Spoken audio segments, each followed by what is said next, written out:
Bonsoir. Alors, c'est la première fois que vous entendez ma voix, je sais, c'est la joie, vous êtes contents. On s'en bat un petit peu les couilles. Aujourd'hui, je teste un nouveau truc sur la chaîne. On va essayer de faire un petit drop Future Bass. Si vous ne savez pas ce que c'est, eh ben, j'en ai rien à foutre.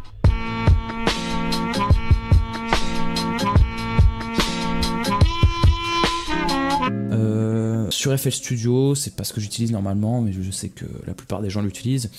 Donc on va prendre ça. On va commencer tout de suite.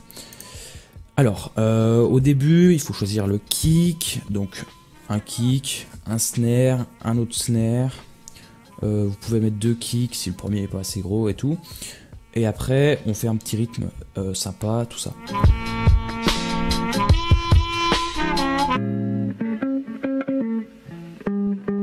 Alors, après, il faut faire un son type Future Bass. Alors vous allez faire exactement comme je vous dis, sinon on va pas s'entendre. On monte le nombre de voix du premier oscillateur à 8, ou 10, ou 16, on s'en branle. Vous activez le deuxième, vous le montez à 8 aussi, ou 10, ou 16, ferme ta gueule. On baisse le detune sur les deux un petit peu. Ensuite, on active un filtre. On baisse un peu le cutoff, sinon ça va être trop fort. On pense bien à activer le A et le B, sinon ça va puer la grosse merde. Ensuite, les LFO. Alors, on va en faire deux. Le premier, vous faites comme moi, on monte un peu ça, et on baisse, là où c'est écrit 1 sur 4, on va sur 1 sur 2. On le glisse sur le mix du filtre. Vous faites comme moi. Ensuite, le deuxième, on va faire pareil, sauf que on va laisser sur 1 sur 4. Et celui-là, par contre, on va le glisser sur le level de l'oscillateur A et du B. Après le bruit, noise, c'est pareil. Vous glissez l'oscillateur 2, hein, sur bien le 2, sur level. Vous activez après la petite icône de piano là. Ça va faire que le bruit jouera les notes pareil que vous. Après, on va dans les effets, on active la distorsion. On monte le drive, on baisse le mix. Après les accords. Les accords, eh ben vous vous démerdez parce que j'ai la flemme de vous expliquer et de toute façon il n'y a pas de technique particulière. Et puis j'ai la flemme.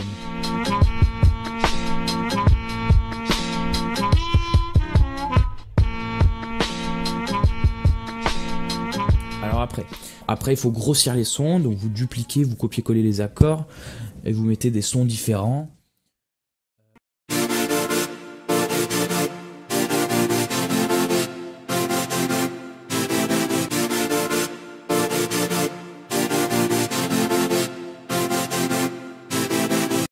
Après, il faut faire les basses. Alors pour les basses, petite technique, on prend les notes les plus basses des accords, on les copie, colle sur un nouveau lead, et on prend les notes qui correspondent le plus aux accords.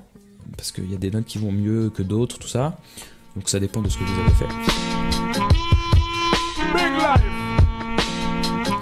Vous descendez les notes, c'est le principe de la basse, c'est que c'est bas, bien joué. Après, on active le sub sur la basse, c'est très important. Le level, on va mettre dessus le LFO 2, pas le 1.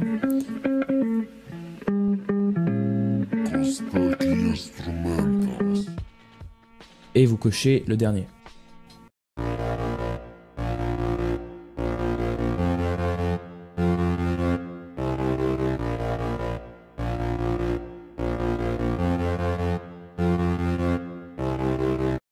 Pensez bien quand vous faites vos sons à mettre tous les leads sur une piste et toutes les basses sur une autre.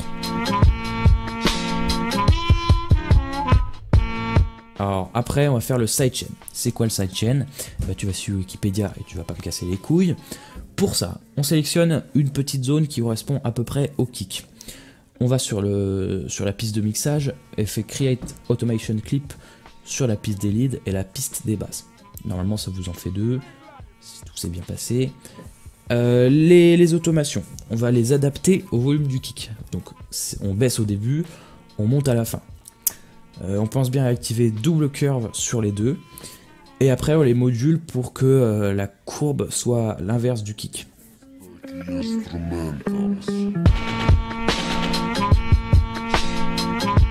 Vous copiez-collez les deux automations à chaque fois qu'il y a un accord qui démarre.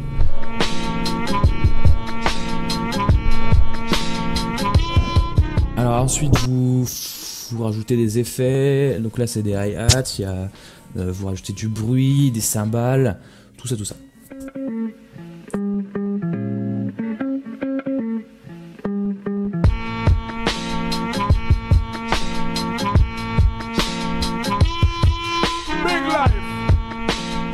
Alors le mixage, on va pas faire ça ensemble, parce que c'est chiant, parce que tout le monde se ferait chier sur cette vidéo qui commence déjà à bien me casser les couilles.